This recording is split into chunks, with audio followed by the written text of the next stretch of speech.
Very trustworthy, trusted person. Yeah. Took it for a ride. So there's some affordable. Yeah.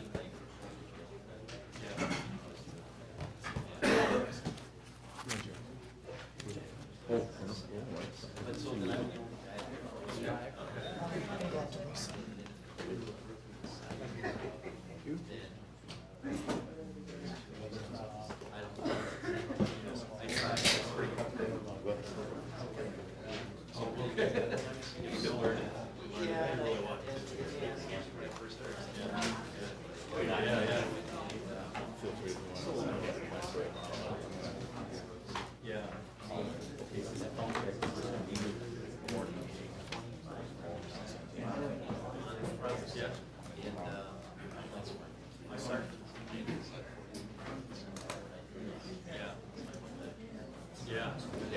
I have not.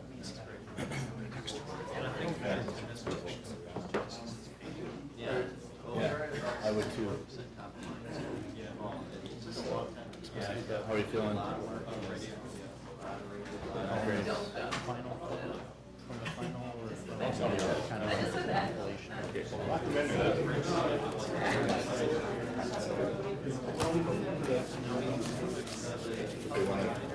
One of them up there this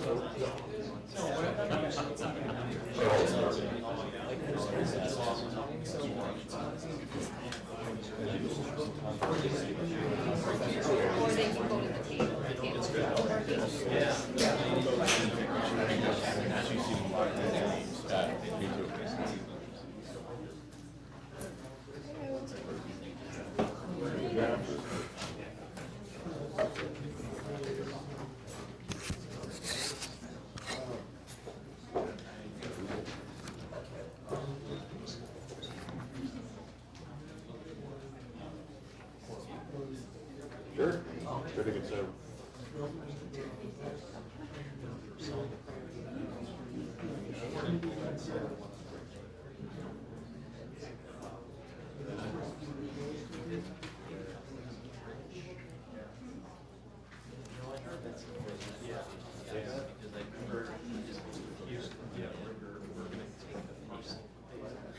All right, I'll call the Plan Commission for Wednesday, December 12th, 2018 to order. We have a quorum and the agenda was properly posted. Yes. All right, let's stand for the Pledge of Allegiance.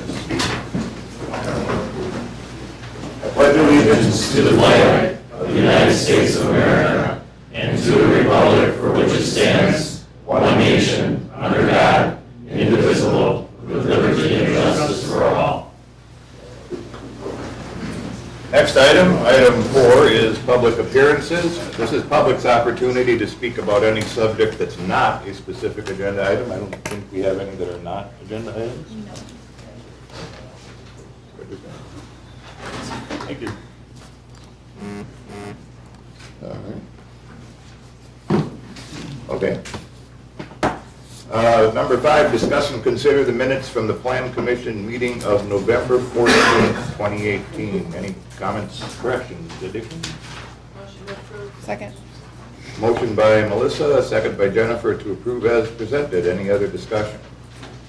If not, all in favor say aye. Aye. Opposed? Abstentions? Motion passes. Okay, 6:32. At this time, I'll open a public hearing. This is public's opportunity to provide feedback on a request from Monona Grove Development, Inc., Shady Grove LLC, to rezone the parcels in the Shady Grove subdivision with lots 1 to 6 and 34 to be TR8, lot 7 to be MR12, and lots 8 to 33 and 35 to 69 to be SR4, and the outlots 1 to 5 to be park and open space. For the public hearing format, basically the way it works is the applicant is going to present the project, the current project, and the application, and then the Plan Commission, the board, will ask questions of the applicant. Village staff is going to summarize the memos that are in the packet and the recommendations, and the Plan Commission and the board ask questions of staff, and the village staff means planning, engineering, legal, and then we have a public comment period, and those of you that have registered to speak, and you can register to speak, or you can just register for or against without speaking. If you've registered to speak, public comment is limited to 3 minutes per individual speaker, 3 minutes per speaker, and I'll give you a 30-second reminder so you can wrap it up. And public comment is a one-way communication. Then we get the follow-up remarks from the applicant if they need to address any questions, comments that they haven't so far, and follow-up remarks from village staff. And then at that point, we'll close the public hearing. So we'll start with Mr. Proctor and associates to come up here and present the project. The little white arm there is a camera, actually, if you want to put it up on the TVs up there so you can see it, just put paper underneath there.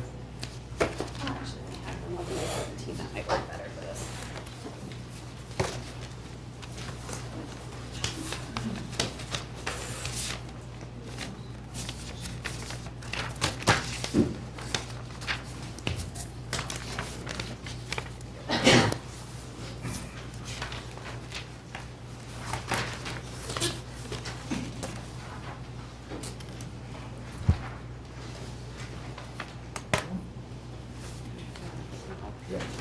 Good evening.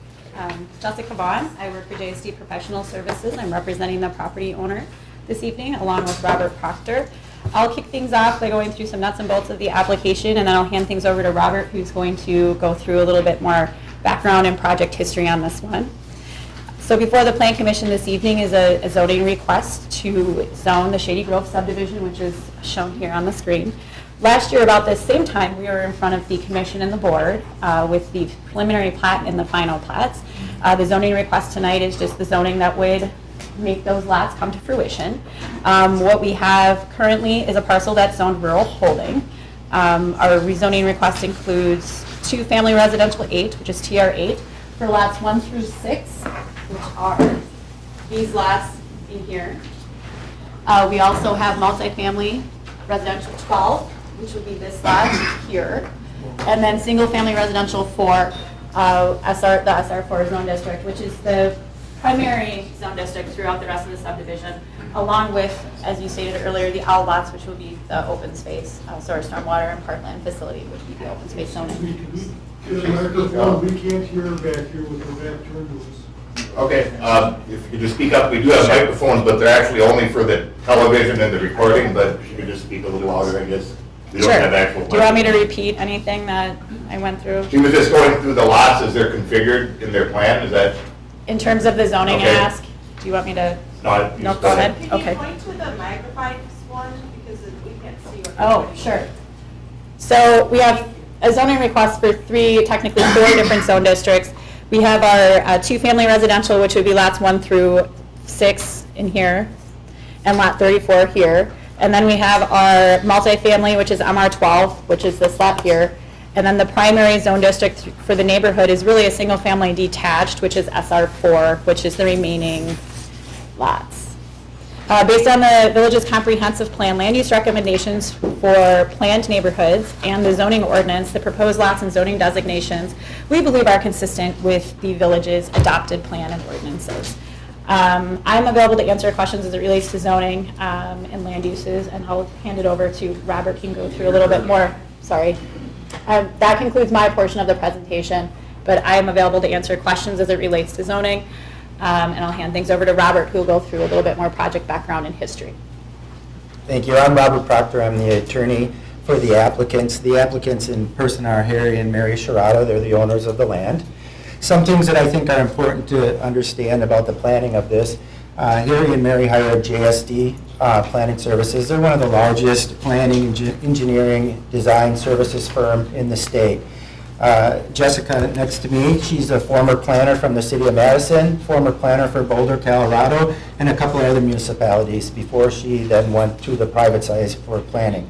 So they have a long history and a lot of experience in planning these types of projects. Planned them all over the state. And they put together a great team and we think a great project. And we worked very closely with village staff and went through all of the village committees. And so some of the questions I want to answer, and I understand there's been a lot of concern by the neighbors, the neighboring town subdivision, and how we got here, as if, you know, it almost seems like painting with a broad brush, as if we just kind of threw darts at a board, or somehow just maximized profits. Now, we're not going to lie to you, we did try to design it in a way that was most economically beneficial. It is the point of development. But we're given a box by the village, and we try to, and then we come into that box, and we put forward a plan based on the plan of the village. So when the property was originally bought, it was bought because the village has planned this to be residential development. It's been planned like that for 14 or 15 years. It's been on the map behind you for 14 to 15 years. So a number of questions were raised along by the neighborhood.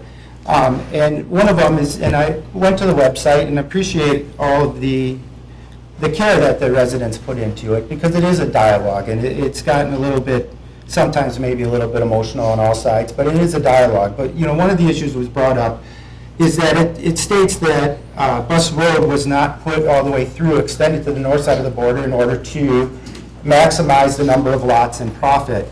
And it's simply not true. It went through an entire design process. Originally, Bus Road was shown going through.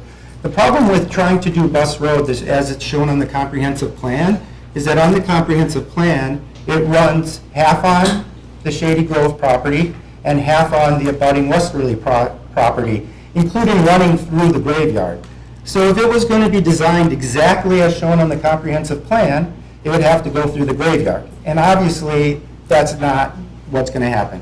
So so when it was planned originally, then it was shown, okay, we've got to somehow loop it around the graveyard and then take it up to the north. And it was supposed to be on both one half on the Shady Grove property and one half on the neighboring property to the west. And that would have been the best thing for us, because, of course, then it's only half on our property and half on the neighboring property, as opposed to now Fundamental goes through to the north, and the entire road is on our property. Okay, so, but in working with the Transportation Committee and with the village engineer, we redesigned it so that it would make the most sense from the traffic engineering. For us, it doesn't, whether it's Bus Road that goes through or Fundamental that goes through, it's never been an issue to us. We could have had either go through. And when the plat was approved, we offered it. We said, if the board prefers Bus Road to go through, we'll have Bus Road go through. We will engineer it. It'll have to obviously go around the cemetery, but it's never been our issue, you know, and it's been kind of one that's held us hostage, because we don't care. I mean, we care, we'd like it to be the best way, but if Bus Road is what the village prefers going through, that's fine. If Fundamental is what the village prefers going through, that's fine. But we just need to be told which one. We've kind of been on this damned if you do, damned if you don't, you know, because, and that's not our issue. You know, we just we'll design it either way. So, and we still make that offer today. If the village wants to go back and deal with Bus Road going through, we can put Bus Road going through. We just need to be told we can't have 3 people say, yes, I want Bus Road going through, and 3 people saying, no, I want Fundamental going through. You know, we just need one or the other in clear direction. And so we're still okay doing that. So it's not Bus Road. When we go to, the next question was the preservation of woodlands. The original comprehensive plan shows a 100-foot Bus Road going right through the woodlands. All right, so it's always been the desire to minimize the impact of the woodlands. I've handed out to you the portion. So when the plat was approved, as part of it, we spent a lot of time going through the conditions, restrictions, and covenants. And you all might remember Mick Connery was on here, who's a land use attorney, was on the Planning Commission and the board, and he had the ordinance book out, and we went through in painful detail as he rightfully found every single portion that didn't comply with the ordinance. And we then, when we finally got there, we got this stormwater facilities, outlot environmental and preservation of trees provision in here, Article 8. And this Article 8 requires that when somebody's going to cut down trees on their land outside of their foundation, outside of the right-of-way and so forth, that they're going to have to come to the village and get approval from the village. There's not any other subdivisions that have the same level, I believe, scrutiny, not in the town or in the village, as to preservations of the woodlands, and to give the village this kind of oversight throughout the, so anybody, when they come to design their house, or in the future are going to take down a tree, are going to have to come to the village. And then if they don't disagree with, I believe it's the village planner that decides whether they can or not, they will then have a chance to appeal it to you all. So it could, each tree that could ever be cut down may be in front of you at some point, with you deciding on whether or not a tree is going to get cut down. So also in there, you'll see that, I think Aaron put it in his memo and did a very nice job, went through the Capital Area Regional Planning Commission as to environmental corridors, went through the DNR as to any species, went through all of these due diligence matters to make sure that all of those issues were taken care of. And the woodlands are going to be one of the nice features of the development. Another question that was raised on the website is that this argument that somehow the developer designed the plat with a small park in order to maximize profit, to maximize the number of lots. That's simply not true. When the plat originally came forward, it had the 5-acre park on it. And it went to the Park Commission. And Aaron puts this, Mr. Ruth puts this in his report.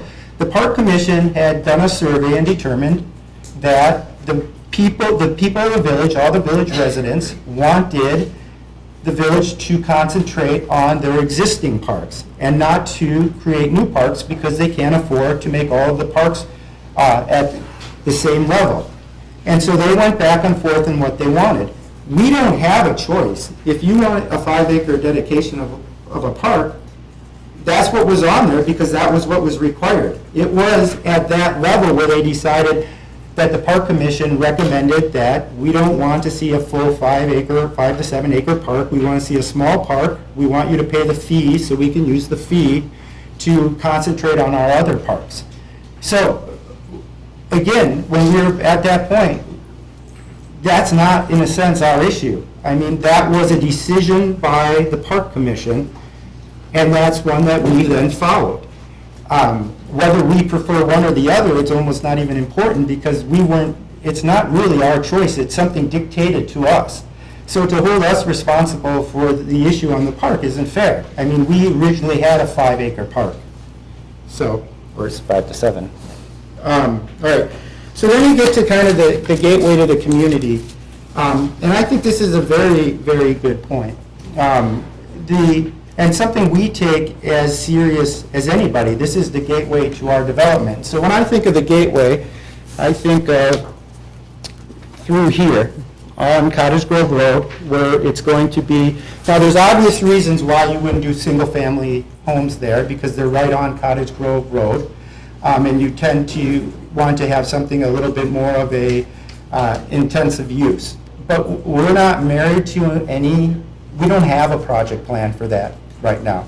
It's all conceptual. And since people have had so many issues with it, we're not going to ask you to guess what's going to end up there. We're happy to leave this section, the duplexes and the multifamily, that as placeholders to stay. If you want to leave those out of the rezoning and leave them whatever they are right now, the holding rural zoning, that's fine with us, and we'll come back and rezone them on a project-by-project basis once we know what it is. What we're hoping to do there is some sort of owner-occupied. It could be some sort of, there's some products out there now you're seeing a lot more of that look like side-by-side condos, like 4 side-by-side condos in a row where everybody gets a backyard. They're in Sun Prairie doing very well. Something like that, but we don't know if that will work. And so we're happy to not rezone that part until we actually have a product for you to see, so that you guys can actually see it, because I know it's tough to visualize. I struggle furnishing my own house with visualization, so my lack of visualization. So we're happy to come back on that. And to show you something, because, you know, we have to sell the lots, and the people buying the lots will want to know what that's going to be. Finally, I'd kind of like to talk about, you know, what this kind of subdivision can do for the village. We expect that these houses, and they keep going up based on the market, are going to sell easily for $400,000. They could go even to $450,000 to $500,000 based on what we're seeing in Sun Prairie. That's not difficult to imagine. And putting those type of numbers together, that's 61 homes at $400,000 to $500,000 each. You know, will create somewhere between $24 and $30 million in assessed value for purposes of taxes. That means when this project is built out, there could be somewhere between $500,000 and $700,000 a year in real estate taxes being paid to the village. So it's a significant development. There's also a huge need in the village. I mean, I believe last time I looked that there was maybe 20 building permits pulled this year. I think 18 last year. That's a minuscule number for a village of this size. And so we believe there's a huge need for it. I believe we would be in front of any other subdivision coming along right now. So we're really excited about it. We have been very flexible. I don't know of any requests from the village that we haven't accommodated.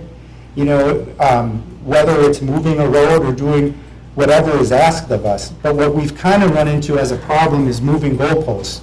And I'll give you an example. Like some people have asked us, well, we want owner occupied on the front. And then other people say, no, we want commercial on the front.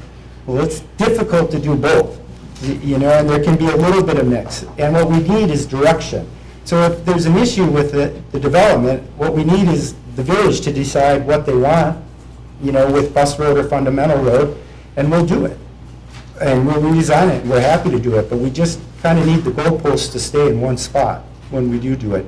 And a lot of people look, this development has now had almost $200,000 in engineering costs, including paying the village over $35,000 to review all of it, because we have to reimburse all of your professionals' time. So, you know, we've paid over $30,000 just to have our stuff reviewed, and we pay $150,000, $170,000 to have it done. And to re-engineer the site will cost another $40,000 to $50,000. So at some point, I mean, it's owed to the people who want to invest in your community to get a solid answer as to what is expected of them. So we're happy to answer any questions, and I appreciate the opportunity. Thank you. All right. Anybody, right at this point, I'll have village staff, that would be legal, planning, engineering. Matt, if you want to start it off with. Aaron can begin with the staff report. Do you have questions of the applicants before we? Any questions for the applicants? Okay, thank you. Go ahead. We have a staff report in your packet that was prepared by myself and Mike, village engineer. Gives an overview of the process so far. Gives an overview of the process so far, the various meetings that this has been considered at. There was also a letter in the packet from the applicants, again stating the willingness to amend the plat to reflect a change to Bus Road. As far as consistency with the ordinances and the comp plans, the lot dimensions are all consistent with the respective zoning districts. In terms of the unit counts, you know, in the project description memo from the applicants, there was a chart with kind of desired unit counts for various lots. And many of the duplex and the multifamily lot, to achieve those numbers, you would actually need conditional use permit or a planned unit development. That's not on the table tonight. Under this base zoning that's being requested, all of the duplex parcels would be limited to 2 units. The multifamily would be limited to 4. It should also be pointed out that the multifamily, the MR12 parcel, would require site plan review by the Plan Commission and Board when a project comes forward. So based on the entitlements that would be allowed under the zoning approval tonight, if granted, there would be a maximum of 4 units in the MR12 multifamily, 14 duplex units on the 7 lots, and 61 single-family, a total of 79. The MR12 would represent 5.1%, the duplex 17.7%, and the single-family 77.2%. This parcel is designated as planned neighborhood in the comp plan. That calls for a minimum of 65% single-family, and then up to 15% for duplex and 20% for multifamily. So if you look at Shady Grove as a neighborhood unto itself, then the duplex is over by 2.7%. In the comp plan, the planned neighborhood actually also extends out to the west. We would consider both of those areas to be the final neighborhood. But again, if this was to be treated as a neighborhood in itself, to achieve the numbers in the comp plan, you would simply have to change one of the duplex units to a multifamily or 2 of the duplex units to single family. Either way, you would bring the duplex under the 15% and meet the plan. Planned neighborhood can also include small office or business uses. So again, the applicants have expressed openness to consider commercial along the frontage, and if that's something that the Plan Commission and Board ultimately desire, that's something we can look at. It would also fit within the plan.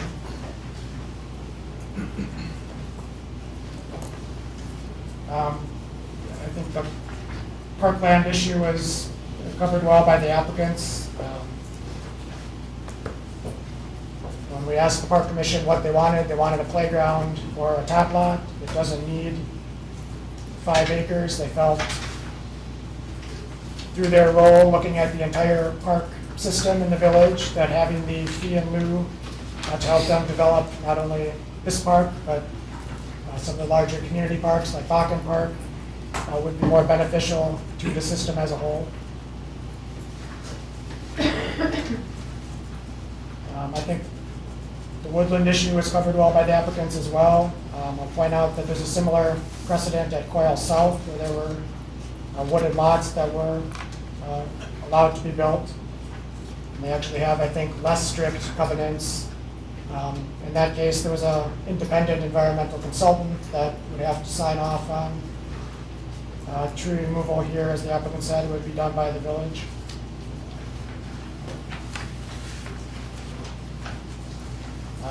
I'll let Mike talk about the transportation issues, bus road, and the other traffic issues. Sure, thanks, Aaron. The application for the plat had always provided 2 road connections to Cottage Grove Road, the bus road connection and Fundamental Way. In the comp plan, it indicated 1 road, but it indicated it, again, shared between the 2 parcels to the west side with bus road being on 2 different owners' parcels, one of them blocked by the cemetery.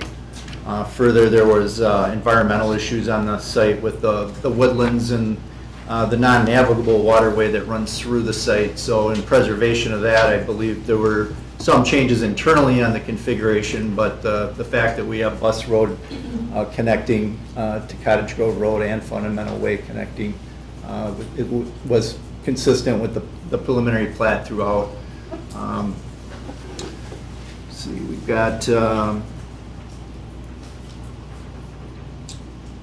transportation plan concept. We talked about the Public Works Committee reviewed the roads and asked for a wider connection and street right of way on Fundamental Way, which would have 8-foot bike lane on one side of the road. Cottage Grove Road was requested then and required by Public Works to have a 10-foot bike path on the south side of Cottage Grove Road. We set various stages for the major road improvements such as Cottage Grove Road to occur as part of Phase 2. We do have comments in here indicating a specific date as well, but that date will have to be reviewed as far as the project, which appears to be delayed based on that 2019 date. But we did have the major improvements tied to Phase 2. Also, the Cottage Grove Road improvements are being designed to fit within the 115 feet of right-of-way that's on Cottage Grove Road.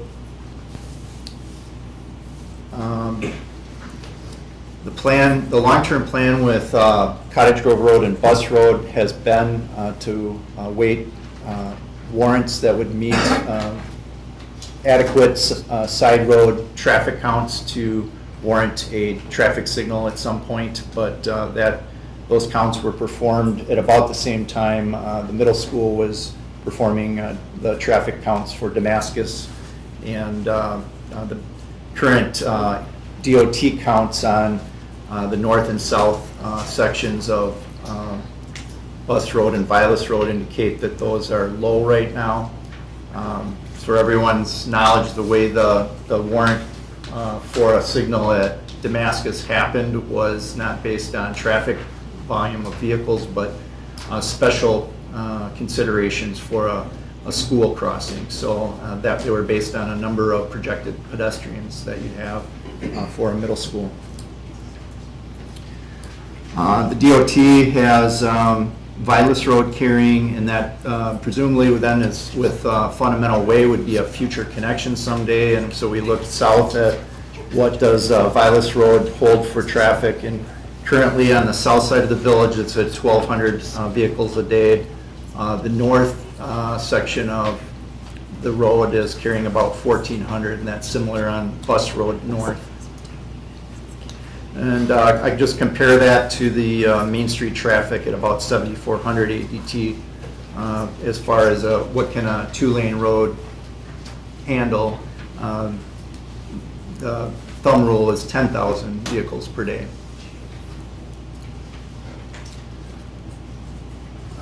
We looked at the growth around the development as far as what type of turning movements would be needed, and we looked at what could happen on Vilas Road in the future with the farm, the Olson parcel, different parcels that would potentially develop sometime down the road when the road's connected. And we don't see anything bringing it to that level at Main Street because of the natural wetlands and other features along the west side of the village that kind of prohibit development.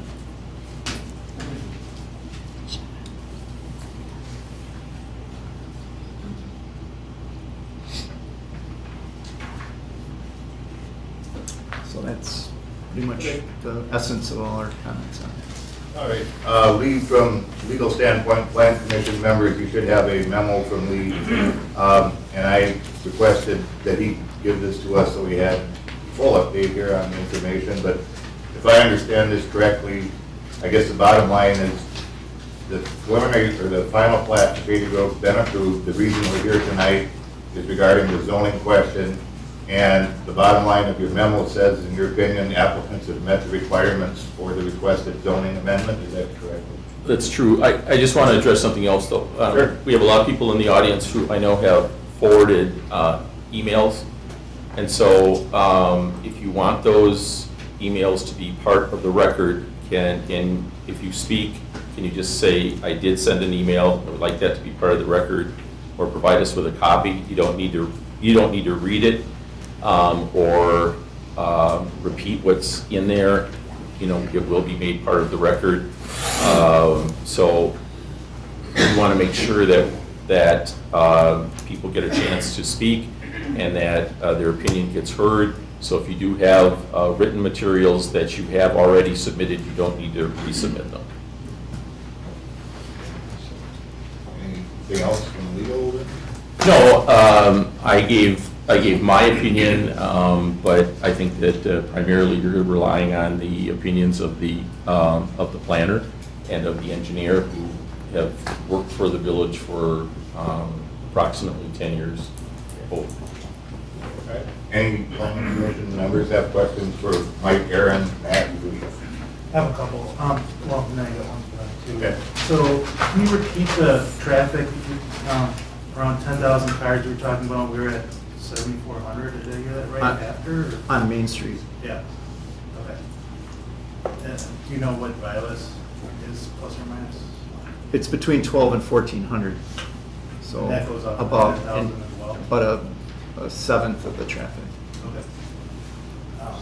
And then do you guys have an idea of the average price point of the house that would be built after rezones? We expect lots to be listed at 110,000, and then most likely to construct the type of houses that'll go there, the construction cost will be between 300 and 400,000, most likely.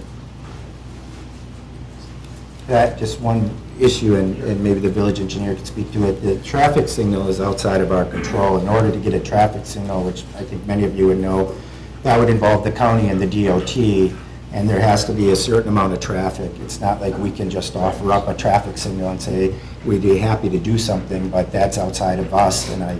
Correct. We'd have to meet the warrants for that signal as a whole, not just part of your subdivision. Correct, yep.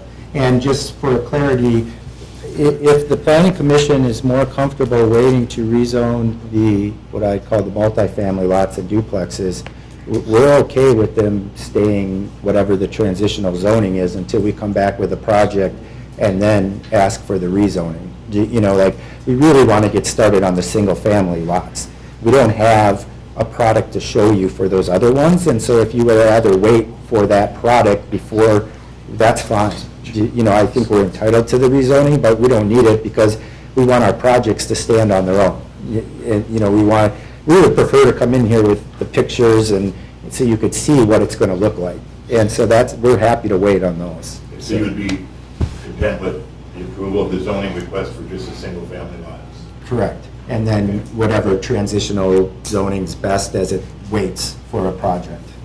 Okay. So just to be clear, we're talking about lots 7, 2, 1, and 34? Yep, 7, 2, 1, and 34. Yep. Correct. And what are Unless these? the duplex lots are lots 3 through 6, or 3 through 5, sorry. Are good with this right away? Oh, district. I think it's up to you. Like we said, they're kind of limited to what would be allowed under the zoning category anyway, just the 2 lots per duplex, the 4 units per multifamily. If we're interested in possibly keeping that open for commercial, in case that makes more sense later, then maybe putting off that zoning until that point would make more sense. Okay. Any other questions for staff?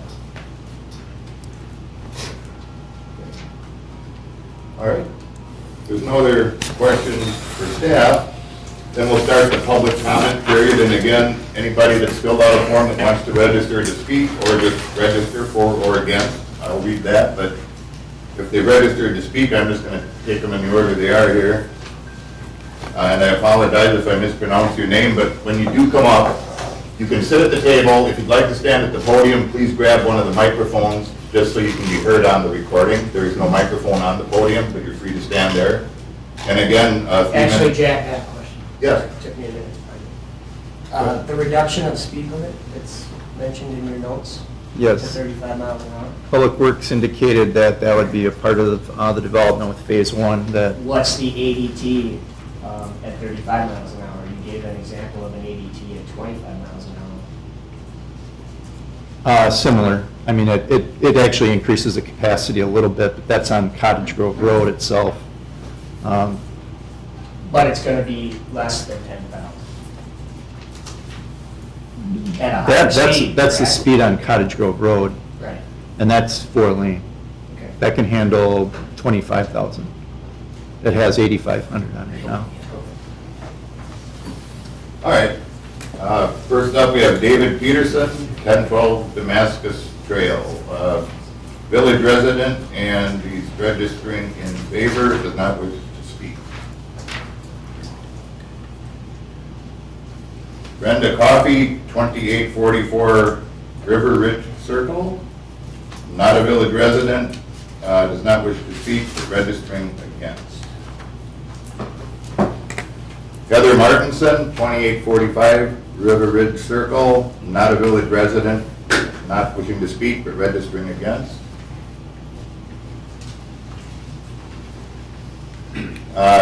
Donald V. Mark, and I'm sorry if I mispronounced this, 2845 River Ridge Road, also Donald Mark,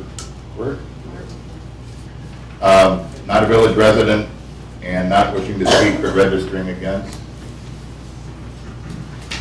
Sharon Mercer, 4338 Damascus Trail, not a village resident, not wishing to speak and registering against.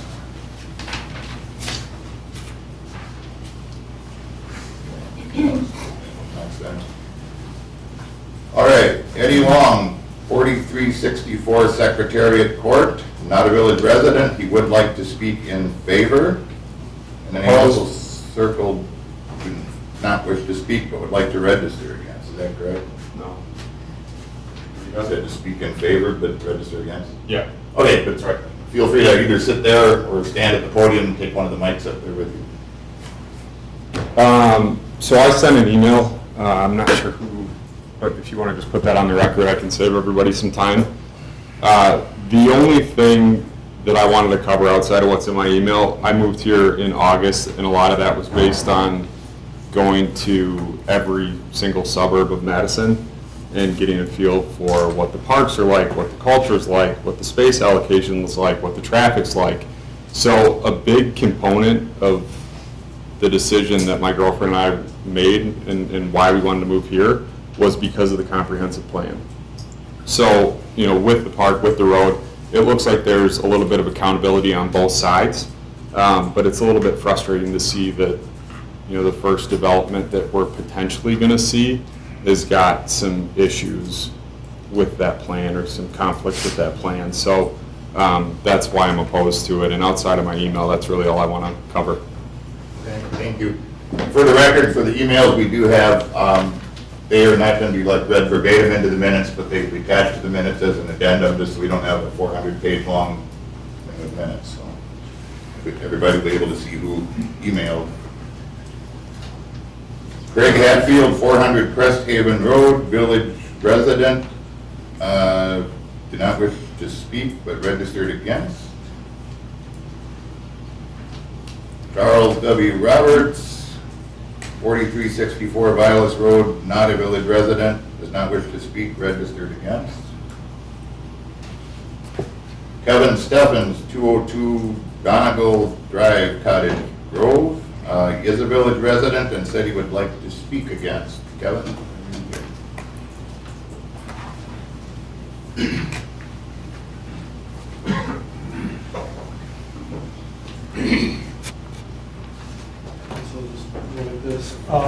If you want to stand there, please grab one of the microphones because we're not going to be able to pick you up on the camera. Or if you sit there, either one. Yeah.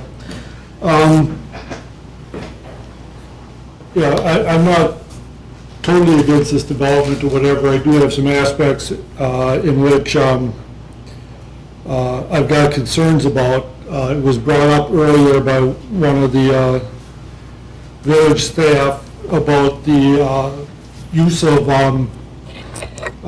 the park space, that the majority of people wanted to maintain the parks versus build new parks.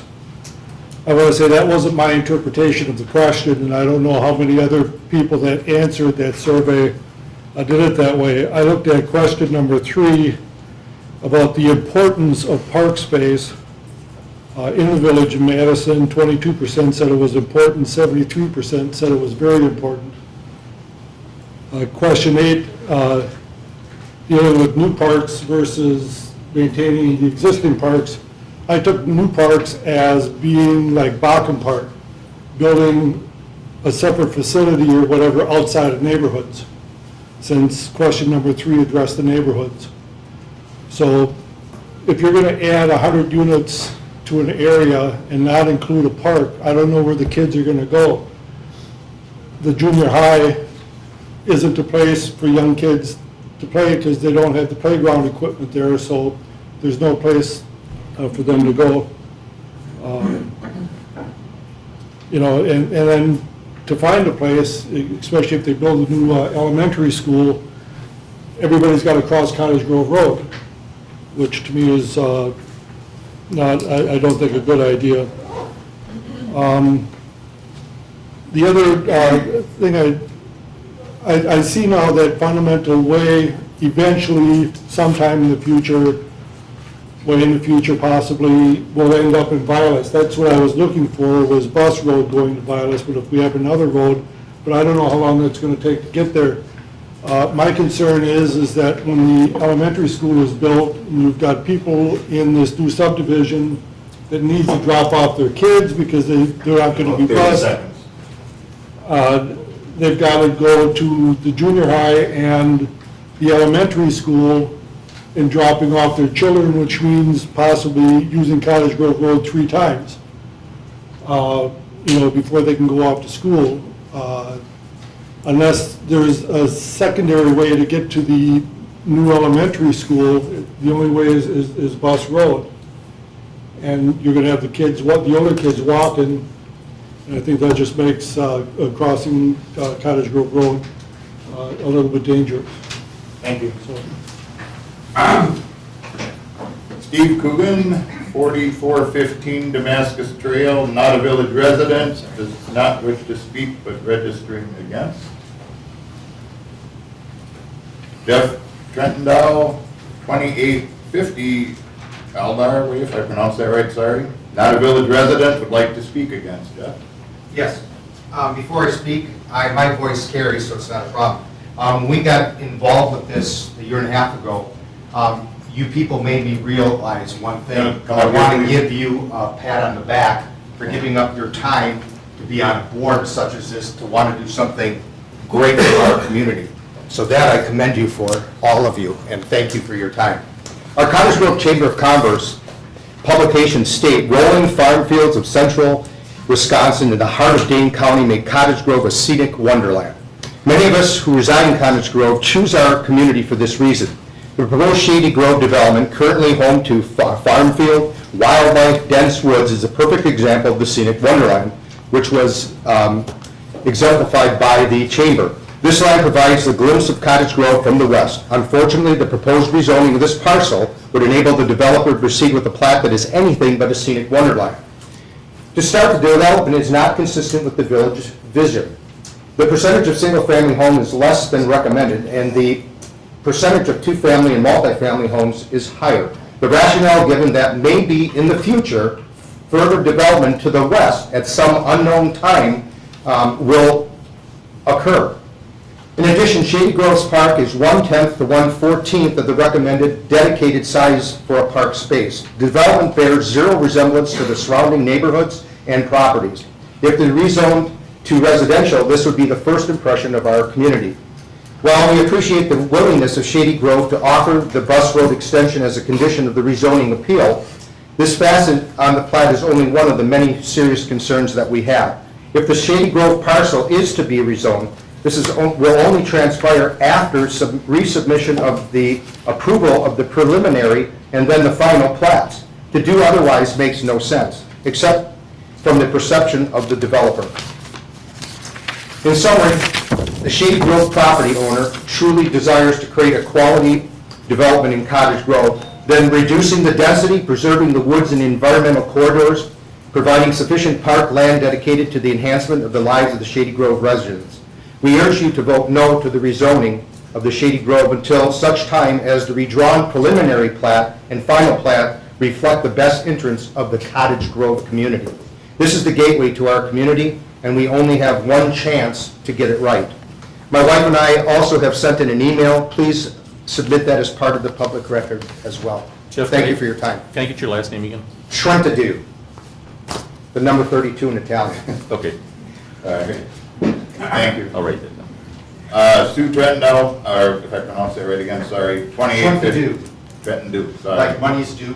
Gotcha. 2850 Elder Way, not a village resident, did not say that she would like to speak, but does wish to register against.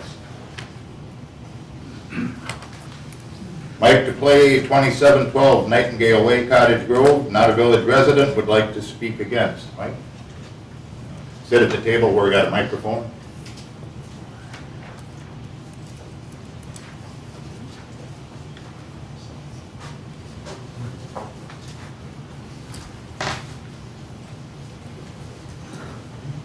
The reason I wanted to talk tonight is, although I was against this development and I've registered against it, I understand your desires and the desires of the owners to want to see this development move forward. My concern, however, is the safety of the school children that are going to be attending the new school to be built on Bus Road. You have to have turn lanes, because right now it's a traffic nightmare 2 times every day trying to turn left onto Bus Road or left onto Cottage Grove Road. And when you have children crossing that intersection at the same time, you are only adding to that problem. And I don't know how you can ever accept a principal's role at that school, knowing for a fact that at some point in time, she's gonna have to come forward and call some parent up and say, your child's been seriously injured crossing a busy highway.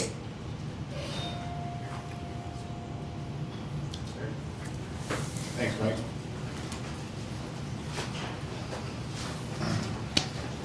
Heather Wild, 743A Crawford Drive, village resident would like to speak against.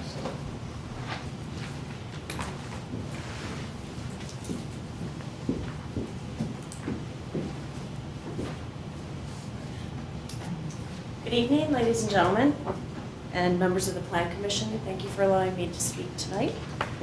I'm sharing my thoughts in hope that you will consider voting no to the Shady Grove development as planned.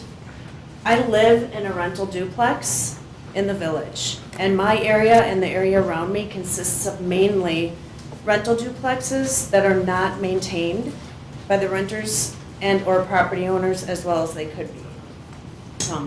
Cars are parked everywhere, lawns aren't mowed, the paint on some of the homes is peeling, some homes have moldy siding, and quite frankly, some properties are an eyesore, and some areas are in general in a state of disrepair.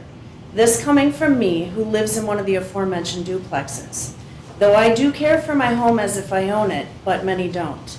I've actually given people out-of-the-way directions to my home, as what I see on my street alone is embarrassing.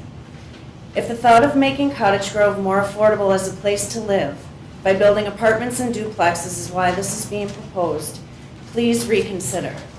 I feel strongly you won't get the results you're looking for. Cottage Grove is, for the most part, a beautiful place to live and raise children. My street and some of the areas surrounding me are not. I find it hard to believe that anyone would want more of the same. My words may sound arrogant and perhaps even closed-minded. However, people pay an exorbitant amount of money to live in Cottage Grove for a reason.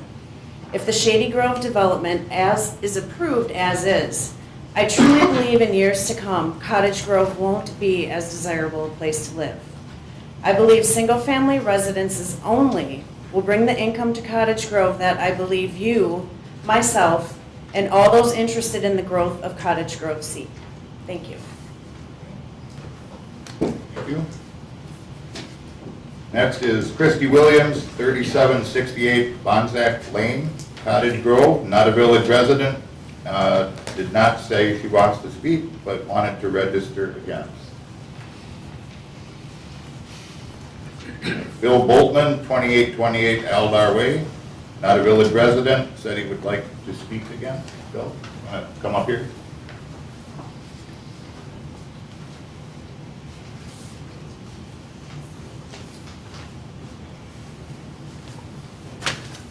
I'm going to try this out if I can. There's a mic there, go ahead. Yep, you're fine.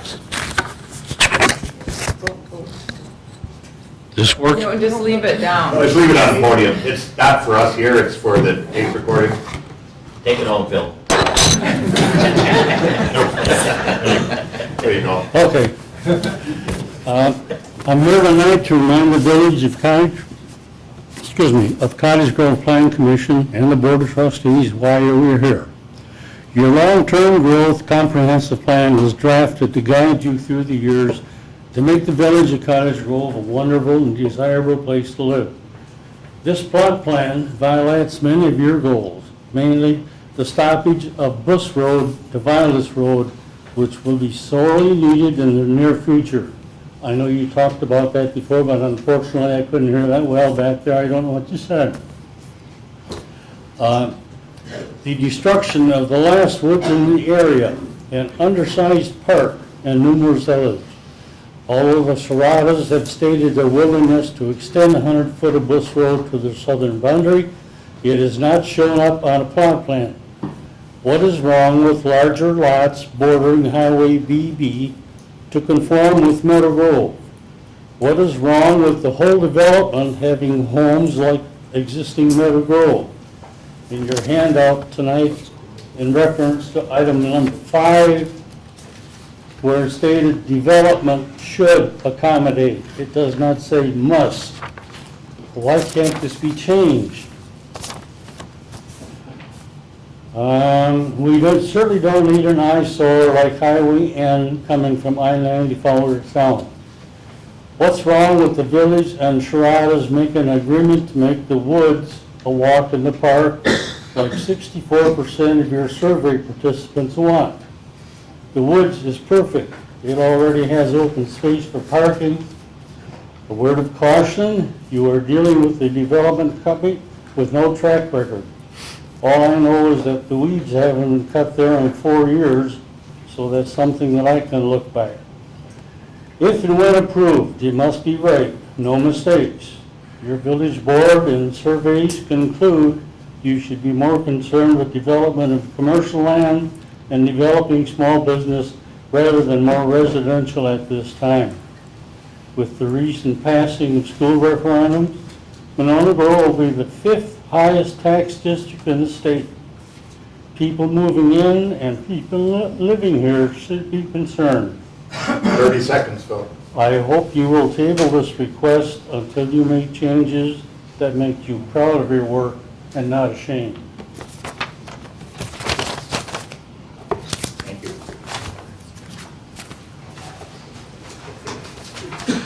Next, we have Levon Stadola, 4369 Citation Court, Cottage Grove, not a village resident, did not want to speak but registered again.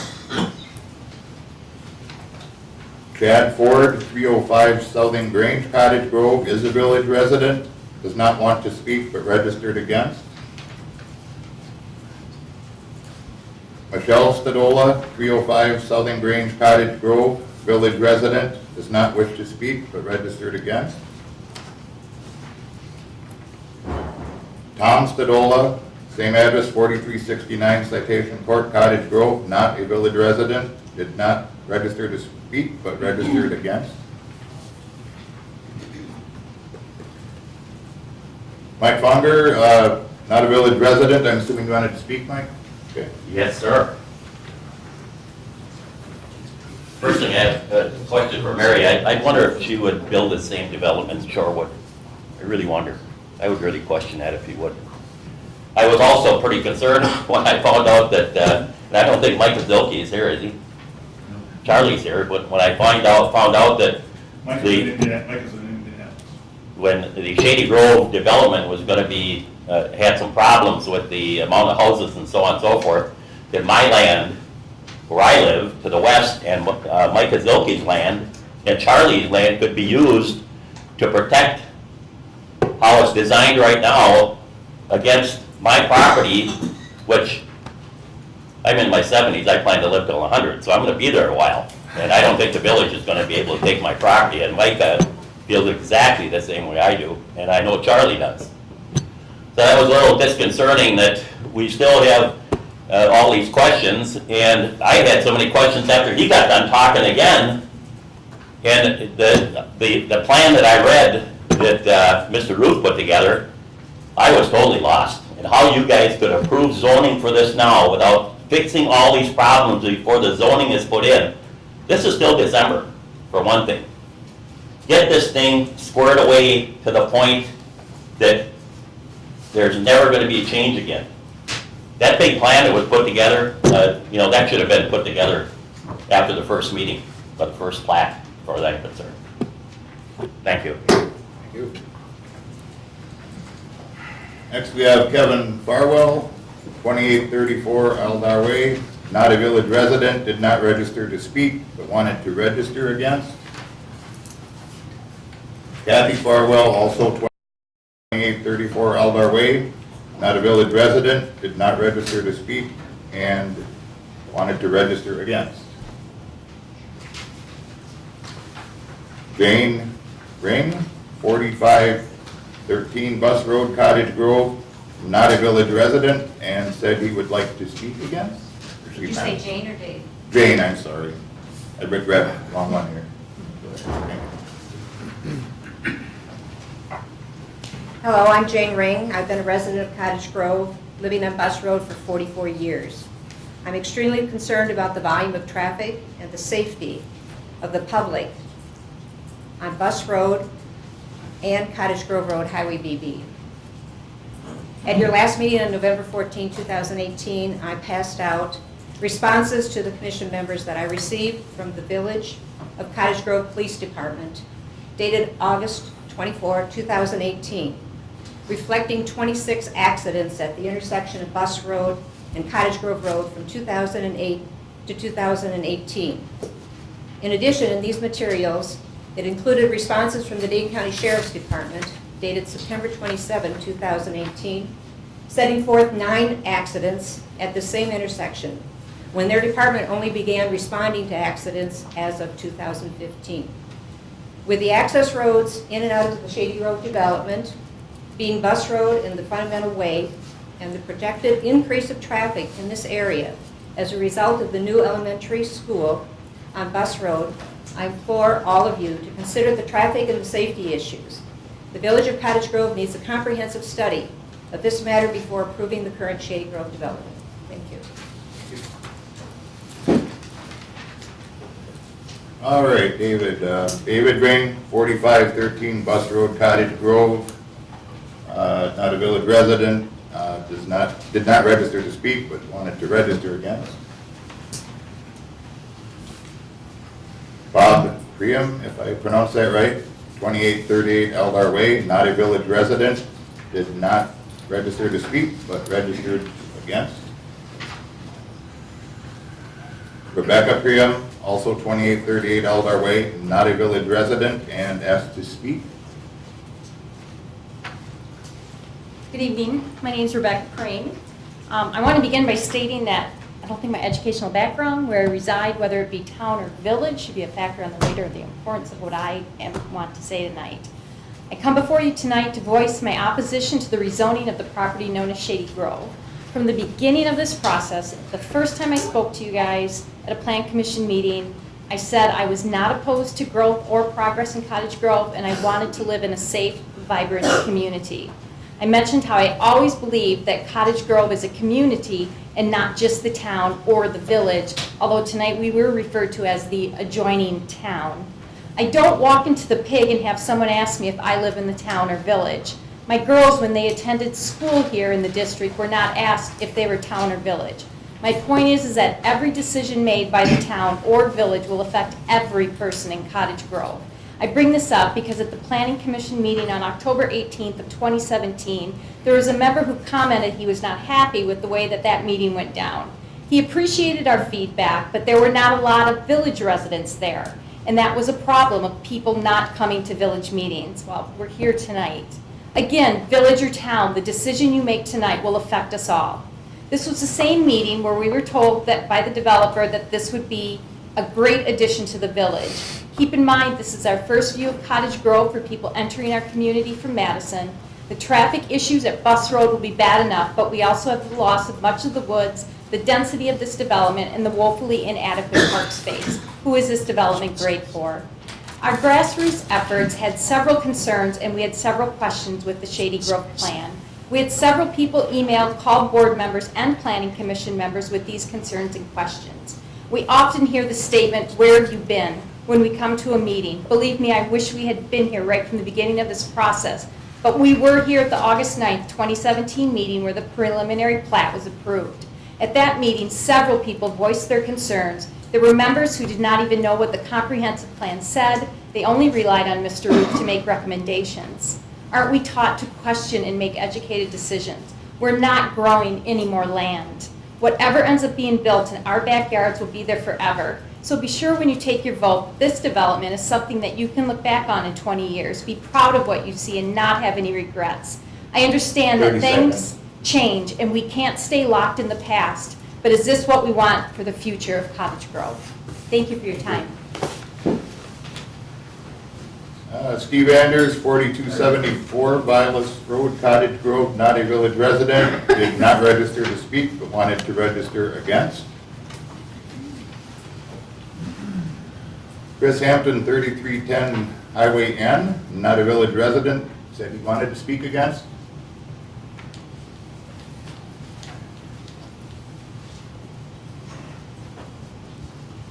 Good evening. My main concerns are your traffic with 60 plus homes coming in, traffic on BB, especially as you go west becomes very dangerous when you get to Violas Road.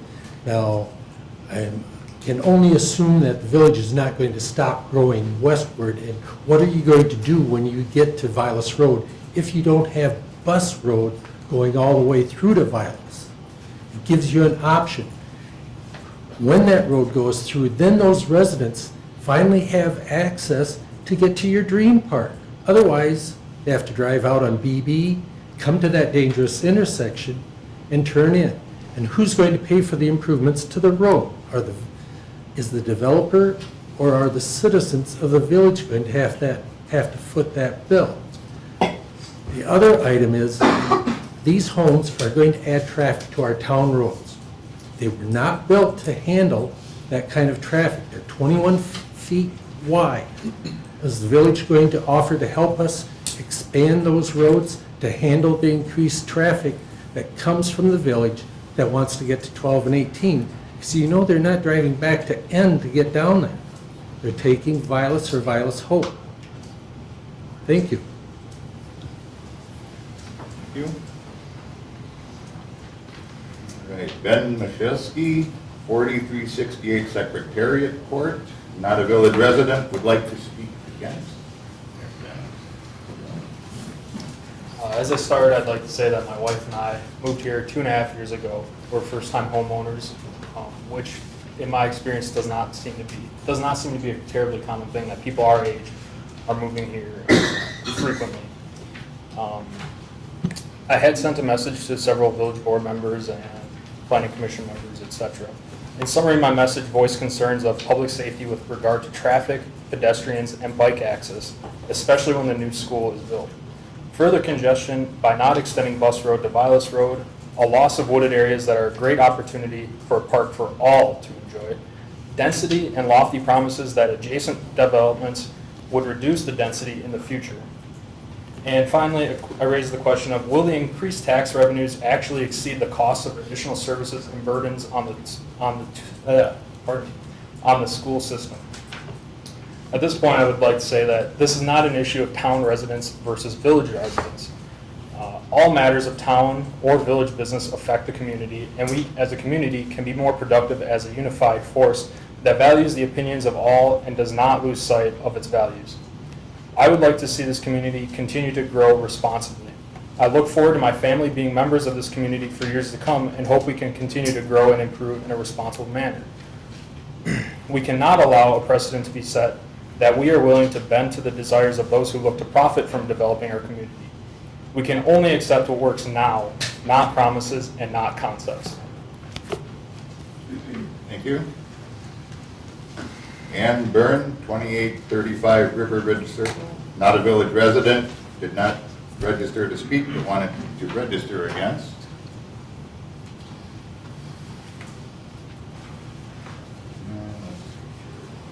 Katie Helpelski, sorry, 4368 Secretariat Court, Cottage Grove, not a village resident, would like to speak against. Katie?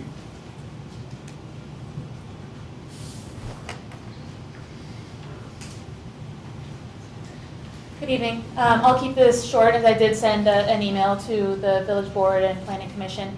My husband just spoke. We moved here. There were several things that drew us to the area. One of the biggest was the green space.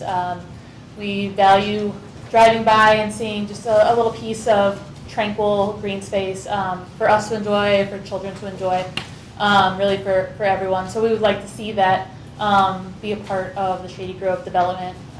We are pro-development. We We enjoy the proximity to Madison. We enjoy the businesses here. We hope to see more.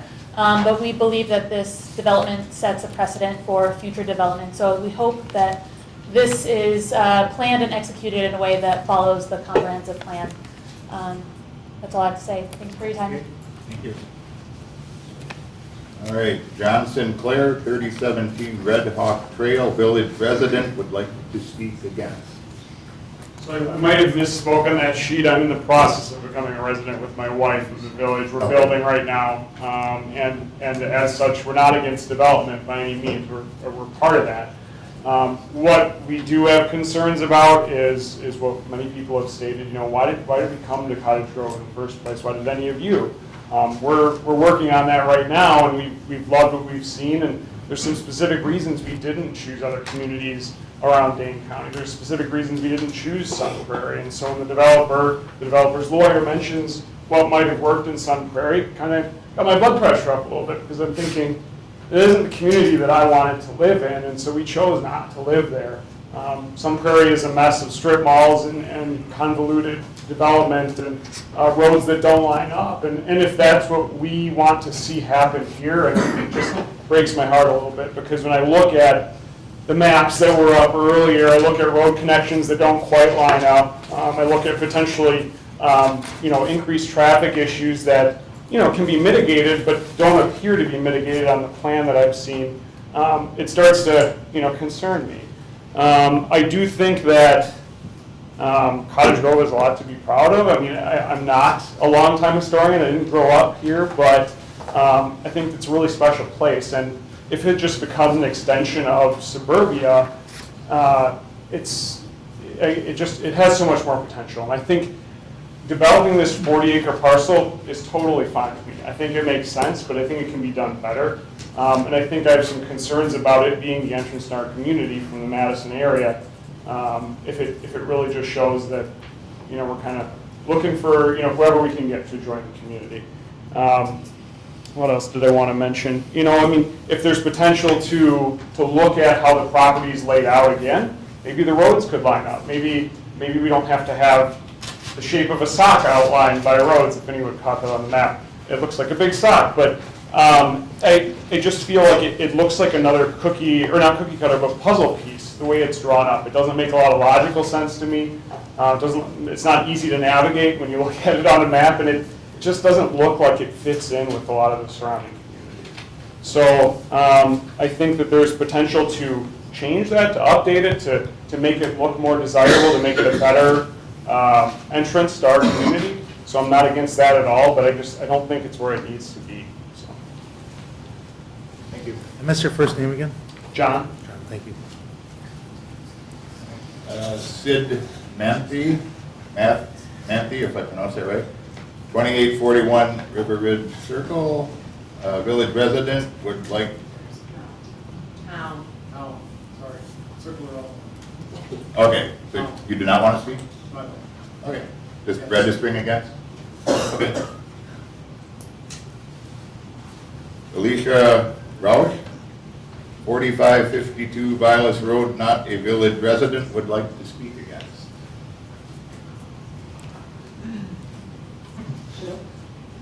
I've been a township resident for the last 18 years. Our first home has probably become our last home. And when I look at the plan and see all the tiny squares on the box, these are, to me, these are about homes, and it's about our quality of life in the township. And it's something that we continually look for. I saw that Vilas Road to the north can handle 1,400 cars a day, and could easily handle quadruple that. Shocking. It's absolutely shocking. I would ask each one of you to be on Vilas to the north and attempt to go east onto Cottage Grove Road and see how that makes you feel, how safe you feel, and think about the traffic increasing on Cottage Grove Road. It's almost mind-boggling that would even be feasible. Again, township roads such as Bus and Vilas are going to be asked to absorb this. Subsequently, getting on my driveway is going to be challenging. Taking a walk or taking a run is probably going to be out of the picture. Again, we're asked to absorb this. Some concerns I have also are the crashes on Vilas and BB. I believe there was one just last night. Turning onto Vilas Road, going north, you cannot go around vehicles, even though people do that all the time. I cringe just bracing for the impact of being rear-ended. It's severely congested right now on BB on any given morning or afternoon commute. With the new proposed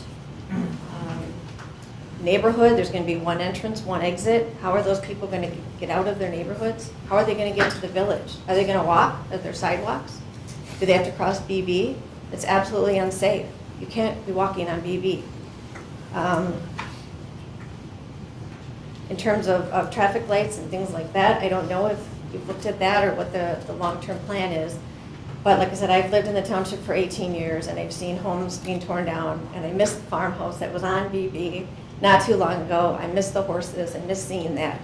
And this is what's going to come up. And it's just incredibly sad to me to see that. I'll just put a bit more thought into that.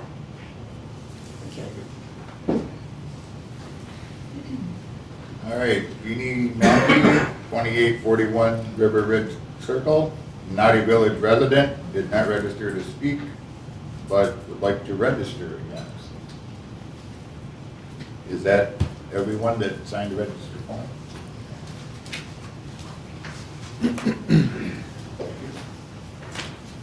All right, Joe, Nick Jarmus, thank you. Not a village resident, would like to speak against.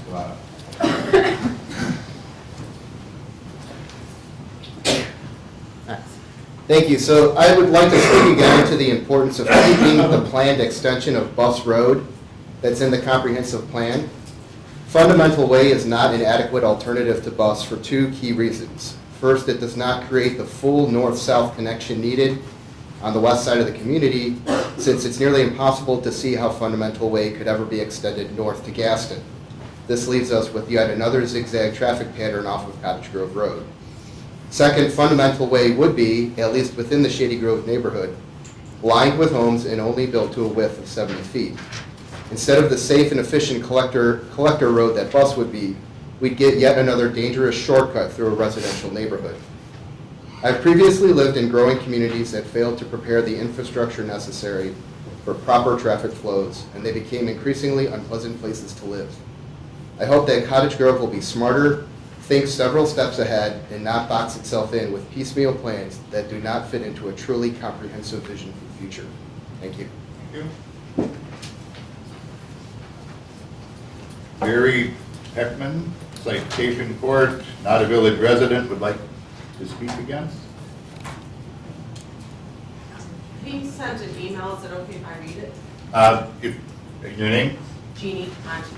Just state your name, please, and just a 3-minute rule applies. Okay, Jeannie Monty for Gary Peckman. This is a note he wrote. They are unable to be here, they're out of state. When we first heard about Shady Grove, we wanted to learn more about the plans. I personally called the real estate agent Bill Roche and the developer Mary Sharada several times to discuss Shady Grove.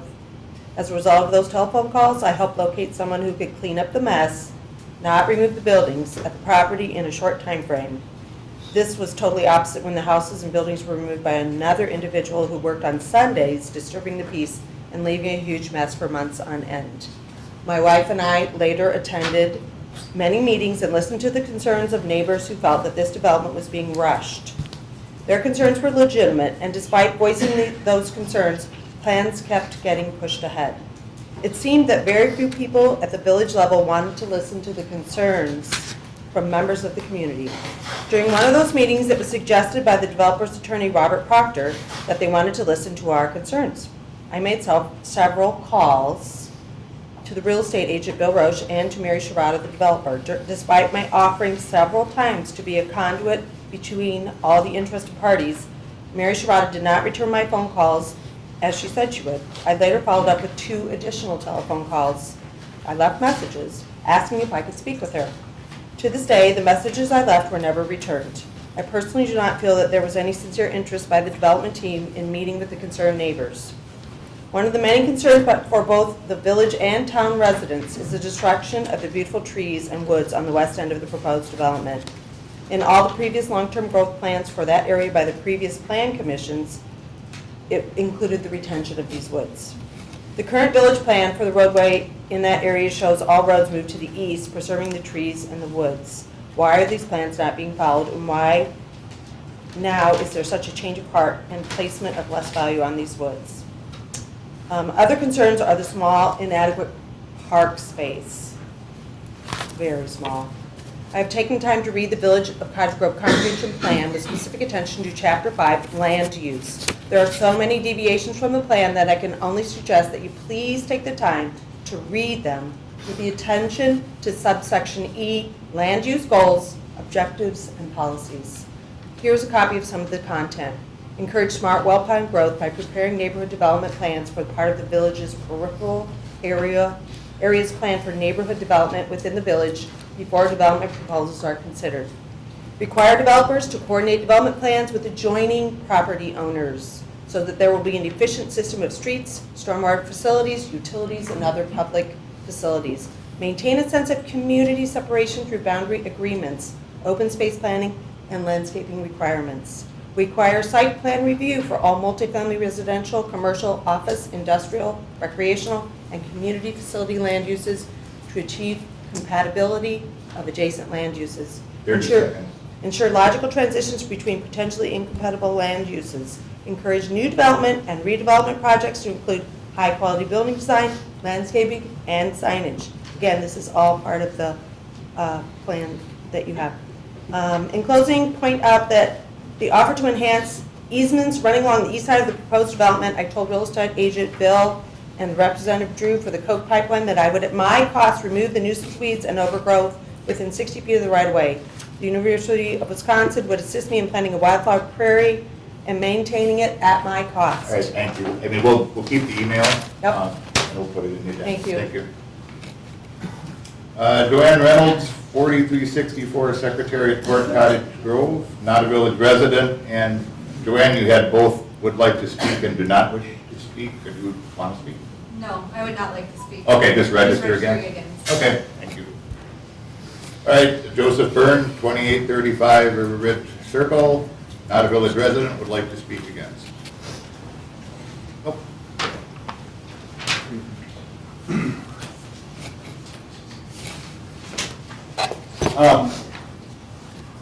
Attorney Proctor indicated when we first started this that they're willing to go back and, revisit this plot and some of the issues that the neighbors are concerned about. I know that Mr. Peckman has reached out to Ms. Sharada and asked her to call and open those discussions. I talked to Attorney Proctor when I first got here about an hour ago and said, give me a call, we'll talk about this. In light of the overwhelming opposition to this development, it seems to me that you've got a developer that's indicated he'll go back and revisit this. The neighbors and the residents are willing to get involved, and we didn't invite Mr. Ruth to be involved. Obviously, he's a village planner, and we can get it right this time. So I don't know why, given that you've got a developer that says, we'll revisit this, you've got overwhelming opposition, that we wouldn't take advantage of that. So that's all I got. One more person, Frank Selvey, 4363 Damascus Trail, not a village resident, would like to speak again. I don't have much that's really new to add, other than I would like to say, with regards to the park survey, obviously this wasn't done by people in this proposed subdivision who are going to have a tot lot for their a large number of residents. I would guess that if you offered the ability of an existing neighborhood where there is an adequately sized park to reduce the size of their park down to a tot lot so that more monies could be invested into Bakken or wherever, that they would likely not be in favor of such a proposal. So I think for the benefit of the folks who wind up moving into this community, they're going to want to have an adequately sized park, especially given the traffic pattern where in order to get to a community park like Bakken, they would have to dump out onto Cottage Grove Road and make additional traffic there, a difficult turn out with already increasingly growing traffic, as opposed to cutting back through along Vilas Road, like I think would be preferable if you're going to limit them to having just the tot lot to begin with. So I'm not against the development overall, I'm just, again, hopeful that it can be worked out to become something better than what it is right now. Thank you. Thank you. That is everyone that has registered to speak. Jack, could I make a comment? Can I make a comment? If you want to fill out a form, sorry, got to do that procedure. Go ahead, Ed, take your 3 minutes.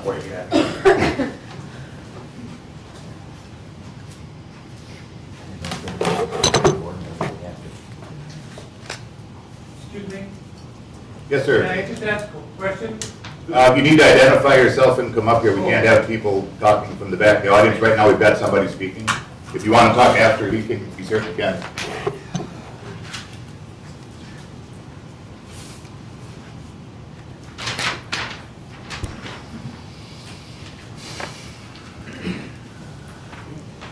I just want to make a quick observation on a number of folks that have commented for or against. We've got one person in the entire crowd that is in favor of this. We've got 38 that are against it. I think that speaks volumes to the plat as it stands now, and I would welcome I'd welcome to see a final plat, welcome to see a change in the final plat, what it looks like so that we know what we're going to say yes to. Right now, I think the final plat has issues with comprehensive plan. I had a whole list of things. I'm beating a dead horse. I think everybody said it here. I wore black in case it passes tonight. I don't feel like I'm at a funeral. Sir, if you still want to speak, just fill out a form and come on up and just give your name, please.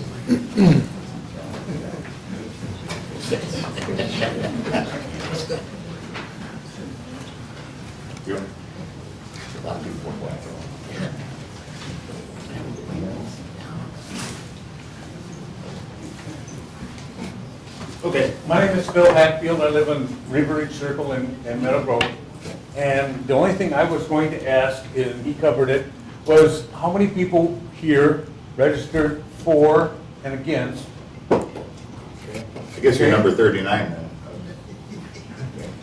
And, That's town residents this time. and I'm sorry, the size of these lots, the pipe dream, and a little common sense that somebody's going to spend $300,000 or $400,000 on a house, on a lot the size that's proposed, is crazy, even with today's prices.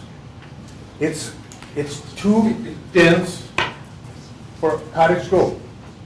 That's all I want to say. Thank you. Is that everyone? Got one more, Jack. One more? Okay.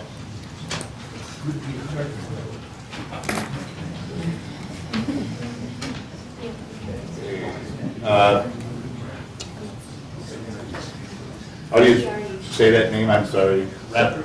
Okay, Steve Rather, 1960 Circle High, not a village resident, does not wish to speak but wanted to register. Okay, I guess that's everyone. So follow-up remarks from the applicant. I mean, you've heard what people have to say. If you want to come up and address this, and then any questions from the board also. The first thing I'd want to address is to how the back and forth works, as if you would have a negotiation with neighbors. With all due respect, so many of the neighbors have different opinions. For example, Bus Road. Bus Road, if it goes through, will take out a lot of trees. It will be a significant loss of trees. There's no way to run it correctly that direction without taking out trees. That's just the way it is. And so it starts becoming, there's also an environmental corridor in the way there too that makes the engineering difficult. Our first plan had Bus Road going through. Well, and we can go that way. What we fear is what we've been facing this entire time, which is really death by 1,000 cuts. Do you feel like everybody's got a reason for not really wanting something new there because they have a vacant place next to them, you know, and they would prefer to keep it? I get it. But there's only so much we can do. So let's say we say, okay, we'll meet with the neighborhood, we'll put in a 5-acre park. Well, what do we do when we go back to your park committee and they tell us no? You know, we don't want a firefighter park. We've already told you that. Why are you talking to the neighbors? Why aren't you talking to us? So that's the planning process. You know, the feedback comes up through you, you give it back to us. There's nothing that we haven't said yes to from the village. There's nothing. And I would think about people that come to try to invest in your community that, you know, we've been a ping pong on it. We'll put road through, and I think we can make it work. We talked to the village engineer, and there's an acceptable way. It's gonna take out trees. We gotta keep it off the neighbor's land, even though the comp plan shows it's on the neighbor's land. You know, so we'll do it. But I would say that we can't negotiate with everybody. And in fairness to the Sharadas, they've taken a lot of negativity. I mean, they've tried to do everything right. They're not gonna answer every phone call, because right now they're a little bit sheepish about it. You know, they didn't do anything wrong. They've done nothing wrong. You know, they bought a piece of land that was planned to be residential. They hired one of the best planning groups to plan it, and they planned it, and they've gone through your process for a long time. So we're happy, just give us direction to follow that direction. But we can't negotiate with the world, because everybody's got different things. And you've all heard it. I know you, Jack, have been here for the whole time. Some people want commercial, some people want single family, some people want multifamily. You know, we have to sell it. We believe in the product. We have to sell it. You know, as far as the small park, we have to sell those lots to people who see the park there. As to whatever goes on the front, which we're willing to wait, we have to sell lots to people who will live next to it, much closer than the other neighborhood. So to think that we don't care what goes in there, our entire economic interest is based on it. And so, just an ending, and then a couple points brought up that are important. The fact that there's a new school going in there means that the worst thing that can happen now is to have no growth in Cottage Grove and Monona, because that school needs to be paid for. And that school needs to be paid for with more children in it. That's how the funding works, and the tax base. And then also, when somebody said there needs to be more commercial, when people talk about commercial, commercial requires rooftops. Rooftops first, commercial follows. It's just the way the economics work. So I'm happy to answer any questions that you have. Okay. Any questions for Mr. Proctor? Okay. All right, follow-up remarks from village staff. Matt? Just one main one. Of course, we heard so many different times about violations of the comp plan. Just have to say for the record, obviously we disagree with that. Staff interpretation of the comp plan and recommendations are not done so off the cuff. I would certainly welcome any plan commissioners to, if you have anything that you see that is incorrect, so please bring it up, and we'd be happy to clarify. Okay. Anything from legal or under planning? Aaron, anything? I don't think so. We did have recommendations in the comp plan, or in the staff report, sorry. I think given the willingness to revisit Bus Road, we'd recommend the following approval with these conditions. The rezoning would only take effect upon the village board's approval and applicant's recording of an amended plat in which Bus Road is extended through from BB to the southern boundary of the plat and contained within the subdivision. Given that there would be some reconfiguration of the parcels and most likely the lot numbers, we can't really apply zoning to specific parcels. We instead recommend applying it to a certain number of parcels, not to exceed what's in the current request. In other words, 1 multifamily, 7 duplex, 61 multifamily, or 61 single family. Or you can look at postponing the zoning on the frontage lots, the duplex and multifamily. Any outlots in the reconfigured plot would be zoned park and open space. Once again, just reiterating that the unit counts in the project description memo are not necessarily consistent with what's being approved tonight. It's the base zoning levels. If we do zone the multifamily and duplex. It's 4 units for the multiplex, 2 for the duplex. And then, if we're going this route, then the revised preliminary and final plat obviously have to go through the full submittal and review process for the ordinance. Right. Mike, anything from engineering to address the concern? I think Aaron summed up what would have to change if the road did. So that's. If bus road went through? Yes. Okay. All right. Lee, anything? Well, my question to Attorney Proctor is, what are you asking the Plan Commission to do tonight? We're asking them to approve the rezoning, as I think Aaron said it very well, with the recommendations listed, and the additional recommendation, or a condition, I should say, that we amend the plat by going through the process to have Bus Road connect to the property line, south property line. Okay. I'd rather Aaron read it again. I think his was much more clear than what I just said, so. Rezoning shall take effect upon the village board's approval and applicant's recording of an amended preliminary and final plat in which Bus Road is extended from Highway BB to the southern boundary, the entire length of which would be contained within the subdivision boundaries. Okay. All right. Anything else, Lee? No, except you should close the. Yep. Okay, if that's everything from village staff, 8:03, I guess, I'll close. Is the public hearing still open? Just closing it. I was just closing it. There- If you have something, you have registration to speak, or? I did take my full 3 minutes, so you want me to?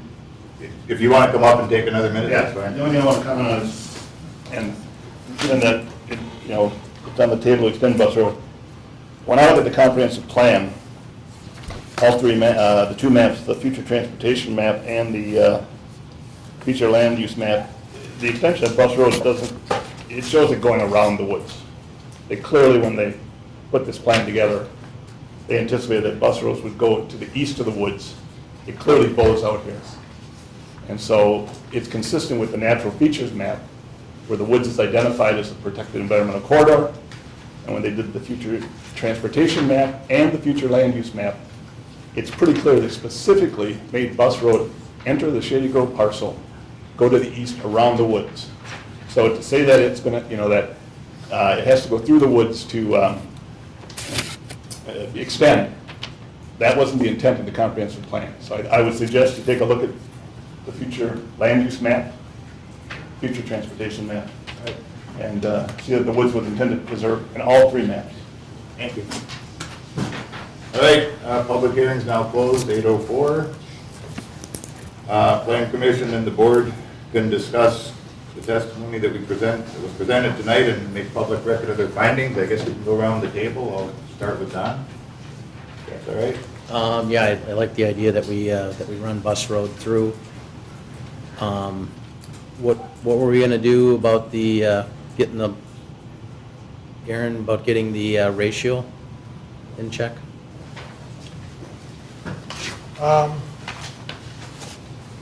You're gonna change some lots, or you're gonna wait to zone them until you know what's there?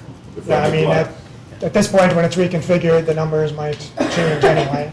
Okay.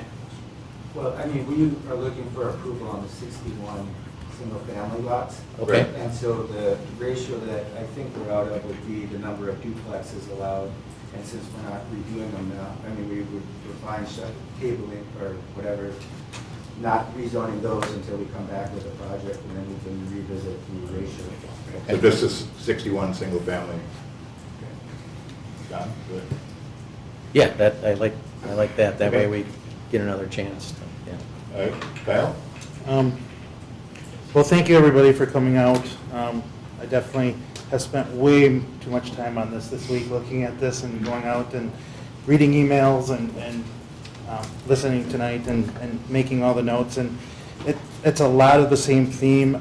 It appears that there seems to be some compromise tonight to kind of address all of what's being said. I like the holding off of the rezoning of the multifamily until you have a clear picture of what that looks like. Thought that was a nice compromise. I thought that running Bus Road through, long-term solution, even though traffic shows that either could probably work, I think that looked like a better plan. Out of the people that spoke against tonight, there was, what I showed, 35 from the town. And the reason it's separated town and village is because the town and the village have different amenities and different things that, to look at. And lot size kept coming up, and the town's minimum lot size is a half acre. Our lot size is less than that, so it's just a different of amenities that we kind of come to look at. But some stats I looked up over the last week here, there's 34 homes for sale in Cottage Grove, 22 are in the village, and 12 are in the town. There's 11 that are under contract, so there makes 23 total homes for sale. So this subdivision answers a need of single-family homes. There's 14 of those 23 are from the village. So the village has 14 homes for sale right now. There's one duplex for sale, multifamily, and it's under contract, so there's no multifamilies for sale. Total lots in Cottage Grove is 25 for sale. 18 are in the town and 7 are in the village. 6 that are in the village are under contract, making one lot available for $2.4 million. So it's not necessarily a single-family lot. So there's literally 0 lots for sale in Cottage Grove in the village right now to build a house on South Central Wisconsin MLS. The building permits have kind of hovered around 20, like what was said. 2014 was 22, 2015 was 23, 2016 was 14, 2017 was 17, and 2018 is 20. For a population of almost 7,000 people in the village, it's just not enough. I'm a part of the Cottage Grove Chamber. There is studies that show that houses bring in commercial. I think that commercial would possibly be a good fit for that roadway. So leaving that open on the zoning kind of answers that, and demand will kind of look into that in the future.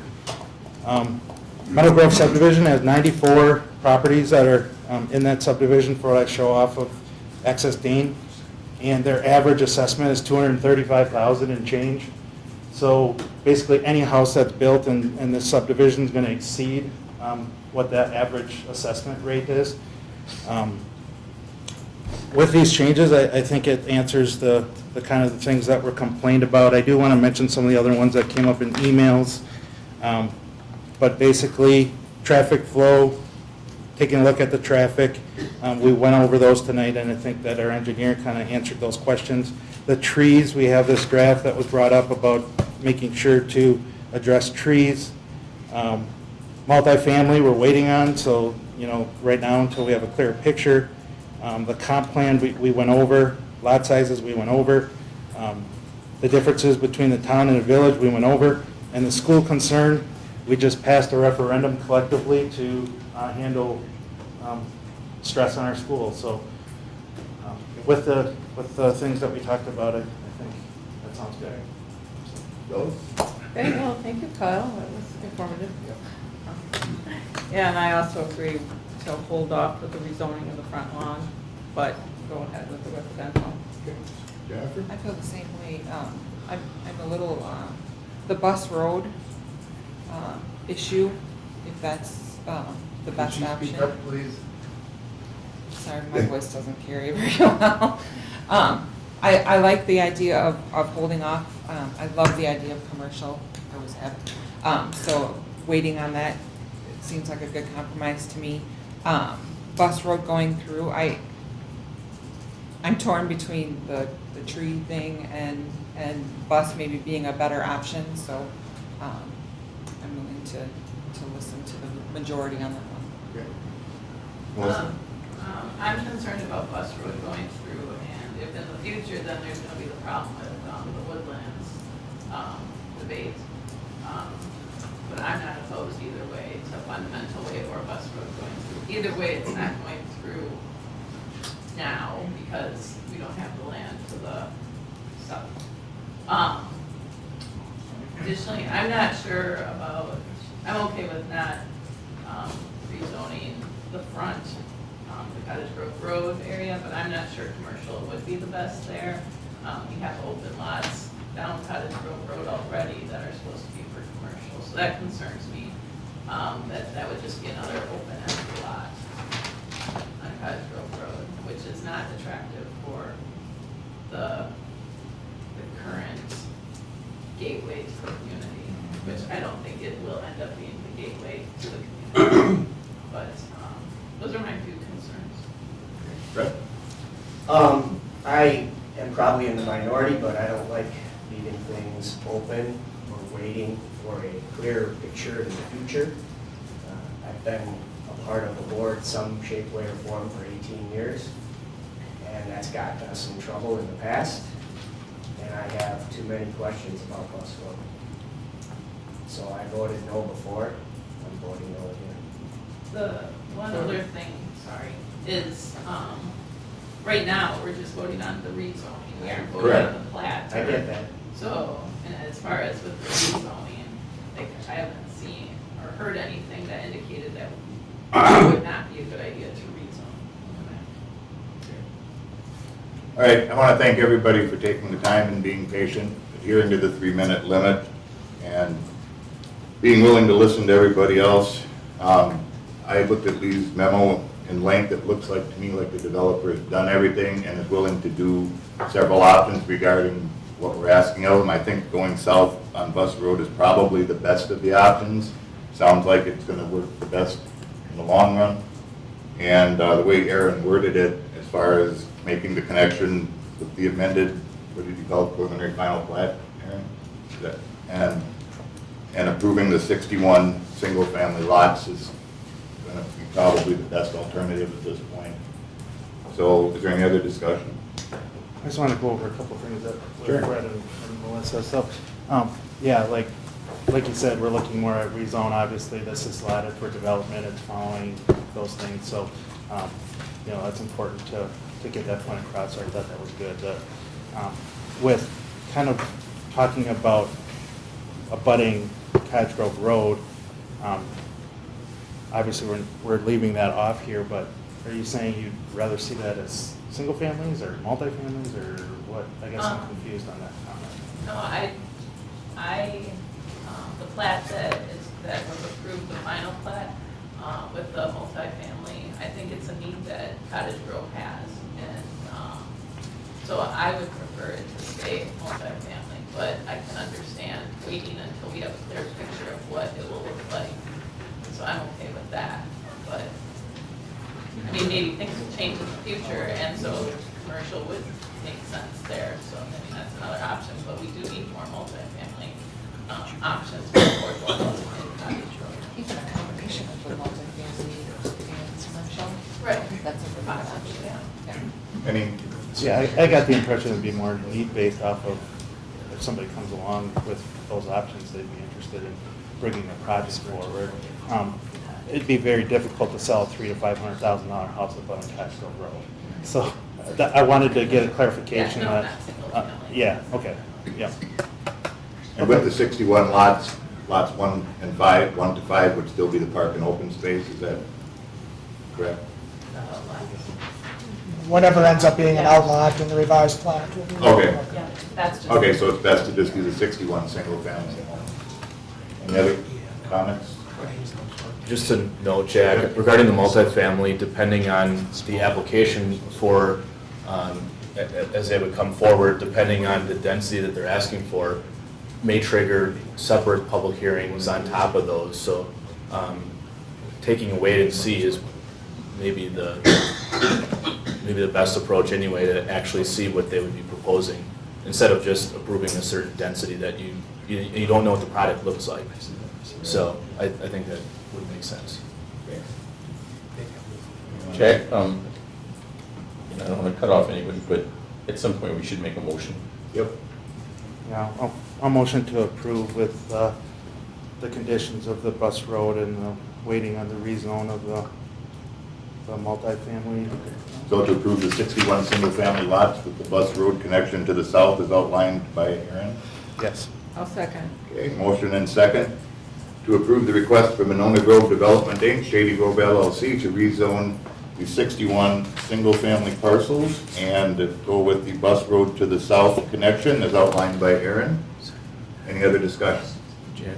Yep. Did we, or There were other Kyle? conditions in. That with the conditions from engineering and planning. Yeah. Yep. So Kyle, you made the motion. Yep. Is there a second? Phyllis seconded. Phyllis, okay. And you're both okay with the conditions from planning and engineering? Yep. Yeah. Okay, fair enough. Any other discussion? If not, all in favor, say aye. Aye. Opposed? Opposed? Nay. One opposed, motion passes. Gotta say the right word, otherwise it doesn't. Thank you all for your patience. Appreciate your input, and your emails will be part of the addendum in the minutes. We're not going to read them verbatim, but we'll put it in the minutes. Comments from commission members, John?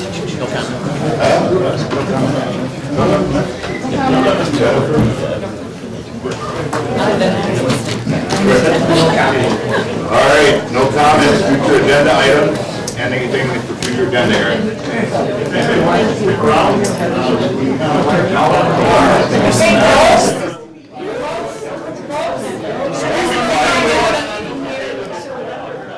No future agenda items? Let me see the one of this. Okay. All right, put it in the email. Motion and second.